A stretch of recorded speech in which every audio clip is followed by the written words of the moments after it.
Good evening, my friends. Hope you are all doing well and staying safe during this quarantine time.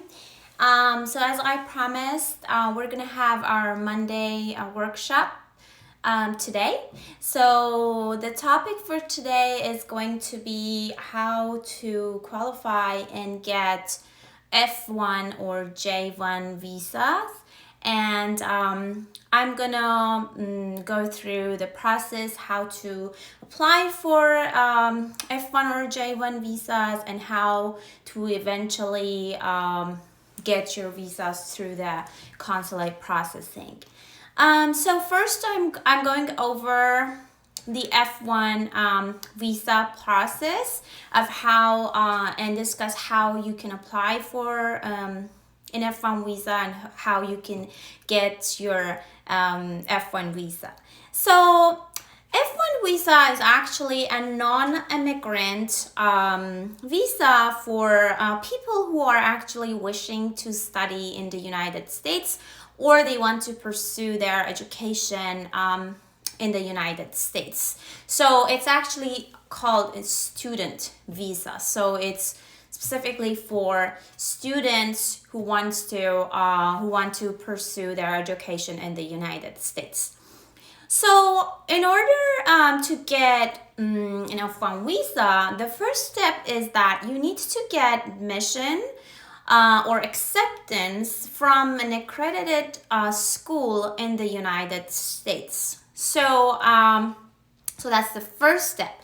So in order to get admission, so definitely you will need to first apply through that school and apply for admission through a specific program that you are looking for. So what you need to do is you need to, based on your major or the degree or the program that you want to study in, you need to first look into the school's website and see if that school in fact provides programs for international students, or are they qualified schools and they are accredited schools that could actually issue Form I-20s, which I discuss later, and to students and who can eventually apply for F1 visa or get their F1 visas. So you need to go through the website of the school. So each school would have different pages that have on their websites that have the information on how you can apply for through that school through their programs. And but normally most of the schools on their websites, they will have a page that says admissions or programs. So what you need to do is you need to actually click on that and you need to see what are the general requirements for this specific program that you are looking for in order to get admission. For example, if you are, I'm going to talk about law school, for example. If you are, you have your undergrad in of your 4-year of bachelor degree or your JD from another school, and you want to in fact get your master's degree in the United States, what you need to do, you need to go through the law school website and to see what are the requirements for the general requirements for students who wants to get their master's degree in law. And if you are when you are international students, there will be specifically a page that discuss about prospective students and international students.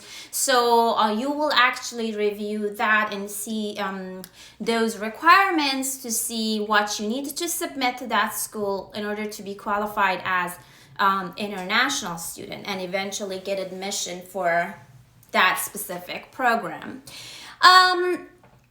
So So the general requirements for all programs would be normally the following that I go over. So most schools would have an application form on their website. So most schools, especially nowadays, they have specific online applications. So that would be actually your first step to fill out and electronically submit those online applications that are the school that specific program's application to that specific school.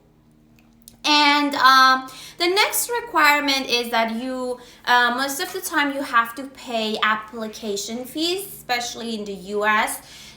There will be a fee for applying to a specific school. So you pay that specific application fee, you fill out the application form, and the next requirement is you have to prepare documentation that are required to submit for that specific program.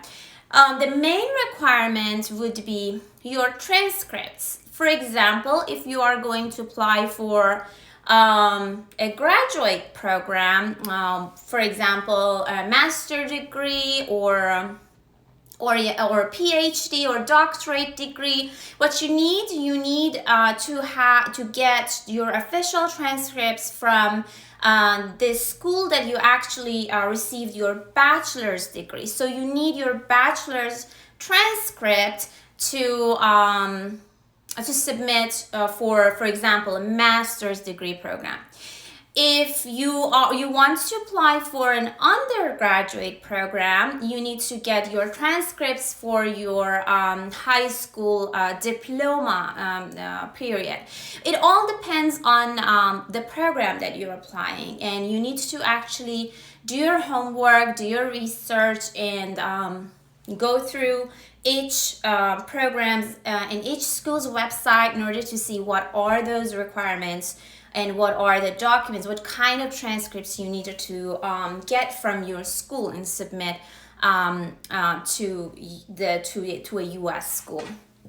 And some schools would accept an official transcript, so it's a very case-by-case scenario. It is different from one school to another. So some school would accept an official transcript, and it's actually conditional on when you arrive to the United States. Then you can bring or even after admission, after getting acceptance from the school, you can provide the school the official transcripts, the official transcripts. Yeah, but most of the time the schools would require you to submit the official transcripts from the school that you graduated from. And what they actually accept most of the time is that those transcripts must be, first of all, if they are not in English, they must be translated, like official translation, and also they must be in a sealed envelope, and in the envelope must have the letterhead of your school. And some school even require that these letters must be in fact mailed directly from your previous school to a US to that specific US school that you're applying to. So as I said, it's a very case-by-case scenario, so you really need to do your research and you need to do your homework and to check every school that you are looking to and see what are their specific requirements. And this is for the transcripts. And also some school would even need that you get your transcripts, like course by course evaluation from a specific evaluation incorporation or company in the United States. If the school requires that, you need to do that. And that's about the transcripts. And then some would even require, as I said before, that they need that even if they accept emailing the transcripts, they might accept that as well, but they will be in fact accepting transcripts emailed to school directly from your previous school that you are going to submit the transcripts you received from that school. So that would be also possible, but it all depends on the school that you're applying to. So you need to do your research and you need to really read about what specific documents they are requesting for. And the next document, that's the general one that almost all schools would require, are letter of recommendations. So these letters must be from your professors. It also depends on school. Some school require only letters from professors. Some school would accept even letters from your prior employers. But you need to have at least one or two letters from your professors that could actually talk about your educational background and your academic work while you were actually their students and they supervised your work, and etc. So these letters of recommendation are very important, so pay attention to that, and you shouldn't write those letters for yourself, and just let your professors know that these letters are very important, and they should in fact write those letters for you. And for sure, if they are not in English, they need to be translated, official translation in English. And those also need to be it depends on the school. Sometimes the school accept direct emailing of those letters. It all depends on the school, how flexible they are to receive these documentation. And also the next requirement, which is also requirement for all schools, is that you must submit your resume or your CV. It depends on what kind of program and what school you're looking to. Some schools, especially for PhD programs, would require a more detailed resume, which is actually a CV, so it's more detailed, and some school would accept even resumes. So but also be careful that your resumes and your CVs are perfectly written. Check for typos, grammatical errors, because if there are typos in it, so it wouldn't actually show that you are actually a detail-oriented person, and especially if you are applying for a school to study. So pay attention, proofread your resumes, proofread, let your professors know that to proofread on their letter of recommendations, and also the personal statement that I will talk later about. So yeah, the next one is the personal statement, or also called statement of purpose, which is basically like a cover letter when you want to apply for a job. So it's actually also most of the schools, they would actually explain what they mean by personal statement or statement of purpose. So they will actually say what they're looking at in a personal statement. But normally a personal statement is actually about you as a person, and also what are your future goals, what are your post-graduation goals, why are you interested in this program.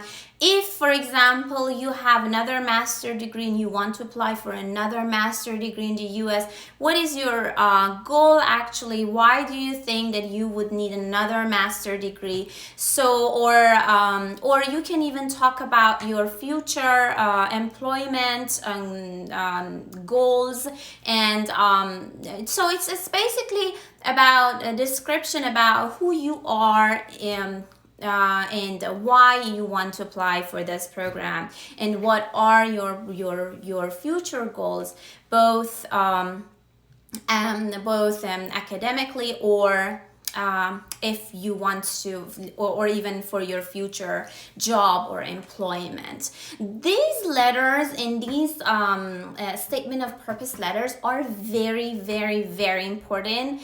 They definitely read those, and you need to really impress the reader. So be careful about that. It shouldn't be too long. It shouldn't be too short. So get help from people who are experienced, especially in writing letters, and especially your professors, and do a good job on these letters, because these are very important. You could even talk about your prior experience, prior employment, and how you actually impressed your professors by doing great on your courses, and so it's very important. So you really need to work on your personal statement or statement of purpose letters.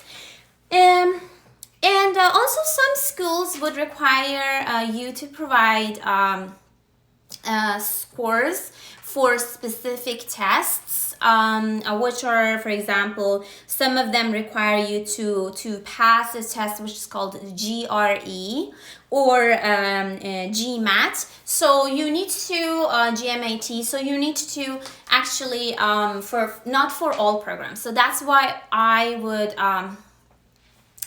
say again, please review carefully what are required for specific program and what are required for a specific school. If one school require that you give them GRE score, maybe another school doesn't require you for that. So require that from you. So you need to really do your research and homework and see what are the requirements.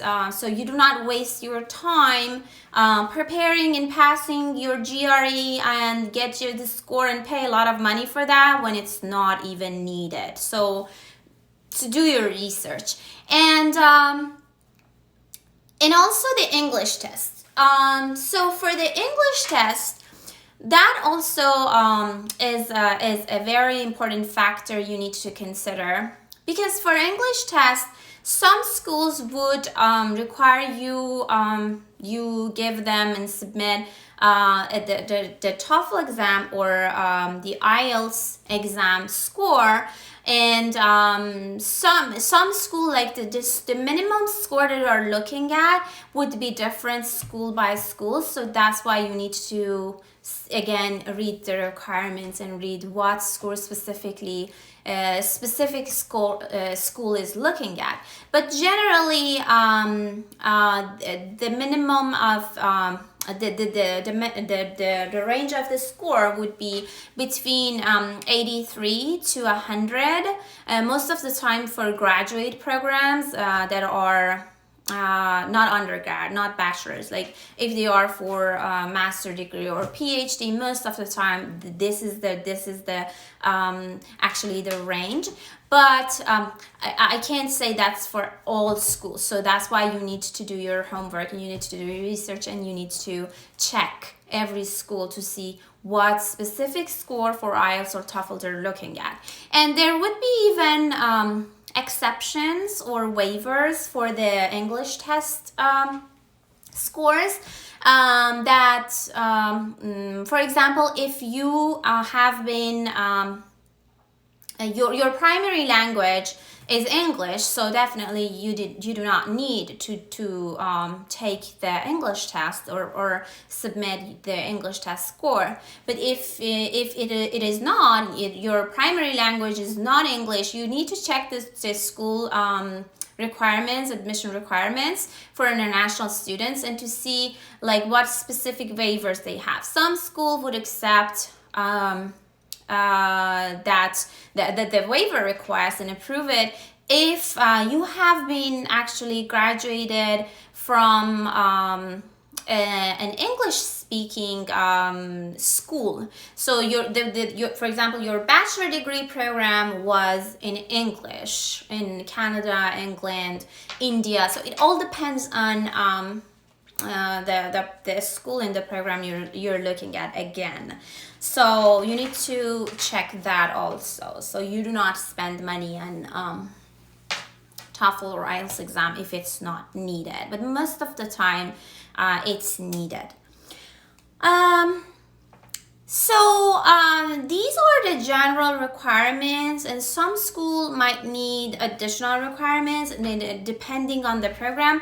For example, if you are applying for a PhD program, most of the time they require you submit your thesis statement, and you need to submit the topic or subject of or short description of your thesis.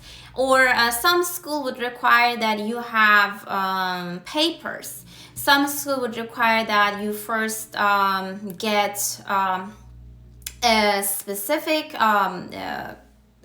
professor that you want to work with. So you would need to first find those professors and see if they want to work with you after your admission and work on your PhD thesis. So these are also different, so you need to check what specific program you're looking at and what school you're applying to, and see if they need if they require you submit any additional documentation, papers, articles, whatever. And so imagine that you actually you submitted all the requirement documents. You impressed the admission, the people who are in the admission department, and they accept your admission. So you are now admitted to this school. What is the next step? So the next step would be that you will be officially enrolled into the SEVP program, and you are required to pay that SEVP fee. And after that you make that payment, the school that you got the admission from would issue a form for you, which is called Form I-20. So in that I-20 form, it would explain in detail like what the program is, what your major is, what is the duration of your program, and also if you like your tuition fees and all that. And I'm gonna tell you a little note here about the tuition. Some schools would have scholarship opportunities or funding opportunities for international students, but you need to again check what are the requirements to qualify for scholarships. So definitely it would actually be based on your prior grades, if you have had good grades or good GPA. So that would be helpful, that you would actually qualify for the scholarship or being fully funded for the entire of the program by the school. So that was a note I wanted to say here. And then if that's actually one of the things that's written in your I-20 form, that it would explain in detail like what is the tuition, and if you are funded, it would explain there what are how much, and also if you received a scholarship, what is the amount of the scholarship. So that's what the I-20 form is, and you need that form for pursuing your F1 visa application and process. And after that you receive your I-20, then you will be able to schedule a visa interview appointment at a local consulate or embassy. For example, for my Iranian friends, if you are in Iran, because there is no US embassy or consulate in Iran, so you have to schedule a visa interview appointment in one of those countries that are close to Iran, like Turkey, like Ankara, or Dubai. Then you would file your non-immigrant visa application forms. For F1 visa is DS-160. You have to pay the fees, and then you would attend for your interview appointment, providing all the required documents by the embassy that you can have access to that through travel.state.gov website, and you could see like the Department of State website. You would see that what are the required documents to attend an F1 visa interview. But normally you need to bring your civil documents, for example your birth certificate and your IDs, and your passport style photos, and also definitely your passport, your form I-20, and etc., like the rest of the documents that are required by the embassy.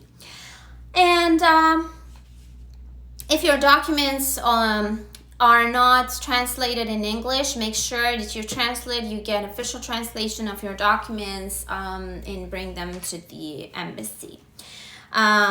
So when you go to the embassy, how you should answer the officer's question. This is actually the most of the time main question of students who apply for F1 visa, and they are worried how they should answer the officer's question in order to get their visa approved. So you need to know that F1 or student visa, the intention of that is that you want to, your main purpose is studying in the United States, and you do not have the purpose or intention of staying in the United States. So you want to return back to your home country after graduation. So what the officer is looking at mainly at F1 visa interviews is to see if the student's intention is to go back to his or her home country. So what the questions that they will ask you would basically be about your program. What is your program? What was your prior education? What are the requirements of graduating from that specific school? If, for example, your majors are not related, like you apply and got admission from a school in a major that's not related to the degree that you received before, that would be questionable for the officer, and the officer would ask more about that, like why did you change your major, what are your purpose? Or if, for example, you have another master degree and you're applying for another master degree, they might ask you about that too, like why are you applying for another master? Why do you want to get another master degree? And it doesn't mean that if you have a master degree, you will be denied your F1 visa application because of that. People would have good reasons for that. For example, they could say like I wanted to get experience of educating in the United States and receive education in the United States, and also, for example, for law specifically, sometimes most of the schools would not accept for the SJD programs or the doctorate programs, they wouldn't accept a master degree from any country other than United States. Not all schools, most of the schools. So there would be plenty of reasons for a person who applied again for another master degree while the person already has a master degree. So they could actually answer that question, saying those reasons. And also, another thing is you need to be able to cover your expenses for the entire program, for the entire student F1 program. And you need to, if you do not, for example, have a scholarship, or you are not fully funded and you have to pay either partially or fully the tuition fees of your school, you need to show the officer that you have the sufficient income to do that. Some people would have a sponsor, for example, their parents would cover their fees, so definitely they cannot just say my parents are going to pay. They need to provide documentation. Even if they are going to pay on their own, they need to show documentation, which these documentations include but are not limited to like bank account statements for the last 6 months prior to the interview, or also if they have a very stable employment, or their employment history to show that they have sufficient income to cover the entire F1 program. So that's also very important. Another thing they're looking at is the ties to your home country, to see that, to decide that you are actually, your intention is actually to go back to your home country and you do not want to stay in the United States after graduation. So those like those ties could be shown by providing proof that you have your entire family in your home country. For example, your parents, if you do not want to bring your spouse or children with you to study in the United States, like the proof of that, or like your grandparents. I mean, you can show those family ties by evidence.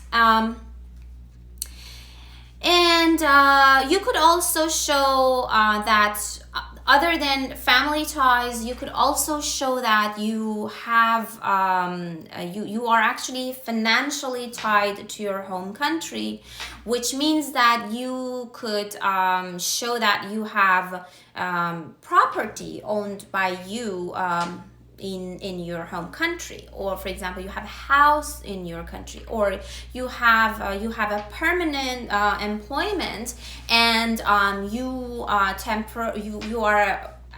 are only going to be temporarily out of that employment for the purpose of studying in the United States. And you can definitely show that by proof of employment, letters from your employer, or if you are self-employed, like documentation to show that you have a company in your home country, and all that. Okay, so now you were able to show that you, for example, you were able to show that you met the requirements of F1 visa application. You do not have any other issue, and the officer approves your F1. Now what? So then you need to definitely arrange your travel to the United States, so you are not late for the start of your the programs that you want to study. And then you also have to be a full-time student during being an F1 student. So keep that in mind. So you need to be a full-time student. So the next questions that I receive a lot, and it's a question for students who want to apply for F1 visa, is can I work while I'm on F1 visa? And the answer to that question is yes, but it depends. Like for the first full-time year of studying in the specific program, you are not allowed to work off campus, but you can work on campus for 20 hours per week when the school is in session, or full-time when the school is in recess for that period. And after completing the full first year, then you would be able to work off campus under one of the following categories that I will say now. So only within these programs. So the first one is curricular practical training, which is also called CPT, and the other one is optional practical training, or also called OPT. You could apply for that either pre-completion of the program or post completion of the program, like after completing the program. And the other one is science, technology, engineering, and mathematics program, which is called a STEM, optional practical training extension, or severe economic hardship. So keep that in mind, that these are very important. So you should not violate like working these working requirements of your F1 visa, because if students work without authorization in the United States, that would even be one of the grounds for deportation, or actually affecting their future immigration or immigrant or non-immigrant application. So be careful about that, and you have access to many resources while you are in school in the United States. So most of the time, most of those resources are free. So please do not make decisions when you are on a student visa on your own, and listen to the international advisor office, their advices, and listen to your graduate program office advisors. And if you have any questions, go to them, because they would provide all this information for free to you, and they would help you, and they would let you know what is right and what is wrong. So before starting working in any program, first check with your school. First, check with the international office or graduate office of the school, whatever is actually in charge of the international student programs, and ask them. And they would all even have access to immigration attorneys. They would even have immigration clinics in a school that would provide free service to people. So you would have access to plenty of resources. So please do not make these decisions on your own and say it's fine, I can work off campus when you are not, because then the consequences of those decisions that are not good. So it's about the employment, and then another thing to note here is that any employment that you will have during your F1 program would be and must be related to the program that you are actually studying and the program that you are at. So it couldn't be unrelated. After that you are graduated, you will have access to the one of the programs that I said, which is the OPT program. But you need to make sure that you apply for that timely, so that you do not fall out of status. So that also could be easily taken care of by the international office of your school. So go to them and ask them about when is the time for you to apply for your OPT, and if you qualify for that or not. And then after the person for example, graduate, or after the person his or her OPT is expired, what now.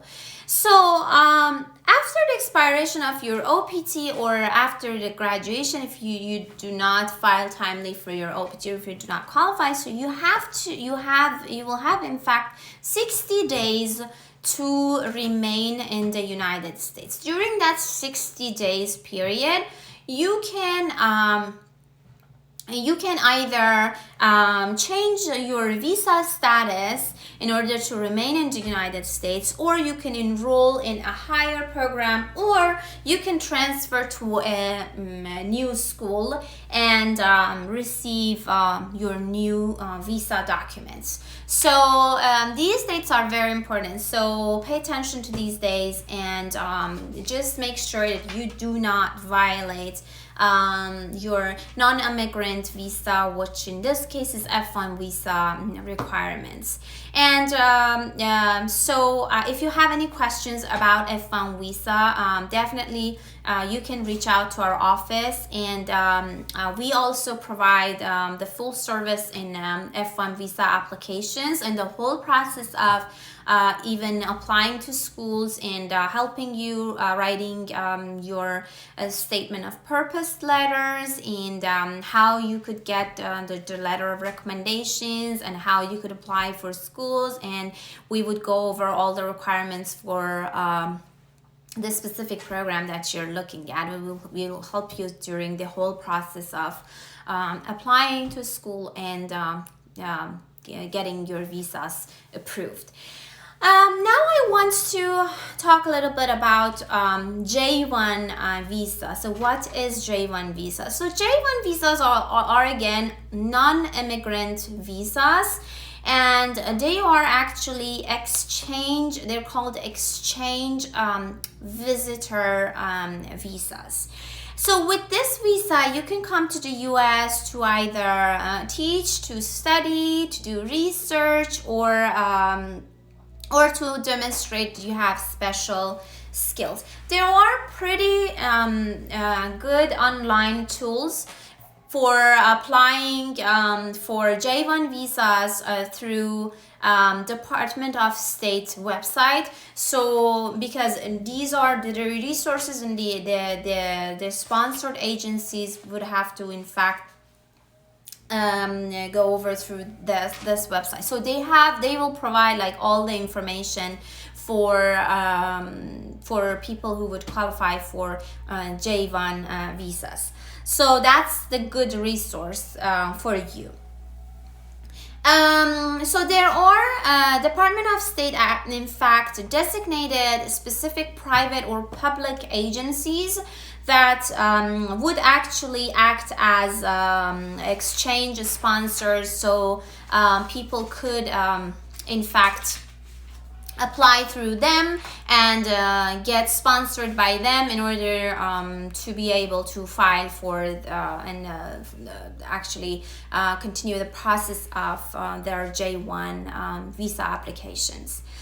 So in order to do that, the first step in obtaining a J1 visa is that the exchange visitor need to submit a form which is called DS 2019, which is a certificate of eligibility for exchange visitor status, and it was formerly known as IA P-66 form. And this form actually will be provided by that specific private or public sponsor who is actually designated by the Department of State, and will provide that to you.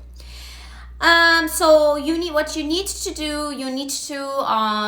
go to the website that I said, Department of State J1 visa, and check about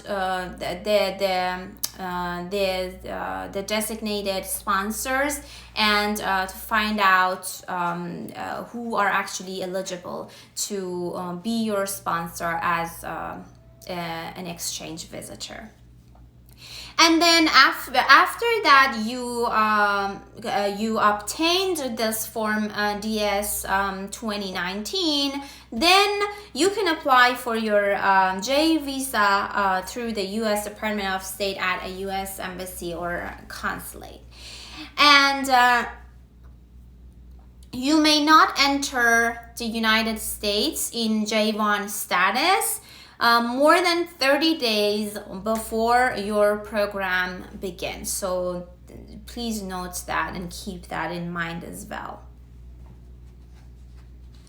One of the main